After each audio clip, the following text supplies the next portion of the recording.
ক্ষমতা হারানোর আতঙ্কে এখনও বিএনপি নেতাকর্মীদের গ্রেফতার করছে সরকার, এমন অভিযোগ করেছে দলটির সিনিয়র যুগ্ম মহাসচিব রুহুল কবির রিজভী। তার অভিযোগ, বিএনপির ন্যায়সঙ্গত প্রতিবাদেও বাধা দিচ্ছে আইন শৃঙ্খলা বাহিনী। দেশের স্বাধীনতা ও গণতন্ত্র রক্ষা করতে বিএনপি শেষ রক্তবিন্দু পর্যন্ত চেষ্টা চালিয়ে যাবে বলে জানান দলটির নেতারা। বিস্তারিত জানাচ্ছেন সাইফুল রিপন। বিএনপি চেয়ারপারসন খালেদা জিয়া, জাতীয় নির্বাহী কমিটির সদস্য, ছাত্রদল কেন্দ্রীয় কমিটির সাবেক সাধারণ সম্পাদক হাবিবুর রশিদ হাবিবের মুক্তির দাবিতে নয়াপল্টনে দলের কেন্দ্রীয় কার্যালয়ের সামনে বিক্ষোভ মিছিল করতে গেলে পুলিশের বাধায় তা পণ্ড হয়ে যায়। এর আগে সংক্ষিপ্ত সমাবেশে পুলিশের বাধায় মাইক ছাড়াই উপস্থিত নেতাকর্মীদের উদ্দেশ্যে বক্তব্য রাখেন ঢাকা মহানগর দক্ষিণের শীর্ষ নেতারা। দাবি করেন, গণতন্ত্র পুনরুদ্ধার না হওয়া পর্যন্ত আন্দোলন চলবে।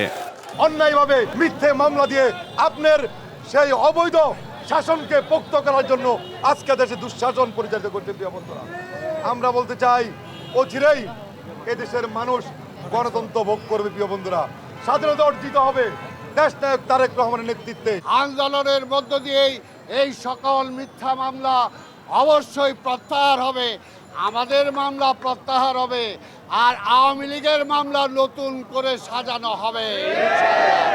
দলের সিনিয়র যুগ্ম মহাসচিব রুহুল কবির রিজভী বলেন, এখনো ক্ষমতা হারানোর আতঙ্কে আছে সরকার। দাবি আমরা আর মামুদের নির্বাচন করেছে, এই যে অবৈধ নির্বাচন, এই যে অবৈধ সরকার, এইটা তো চোরাবালির উপর দাঁড়িয়ে আছে। যে কোনো সময় এই তার যে গদি, তার যে চেয়ার, এটা বালির মধ্যে ডুবে যেতে পারে। এই কারণেই হাবিবুর রশিদ হাবিবদেরকে, মজদুদেরকে, আব্দুল কাদের ভুইয়া জুয়েলকে, হাবিবুর নবী খান সোহেলকে, রাজীব হাসানকে, সাইফুল ইসলাম নীরবকে এরা গ্রেপ্তার করে রাখে। বিএনপি নেতা কর্মীদের বিরুদ্ধে দায়ের করা মামলা নিয়ে সরকার প্রধানের করা মন্তব্যের সমালোচনাও করেন তিনি।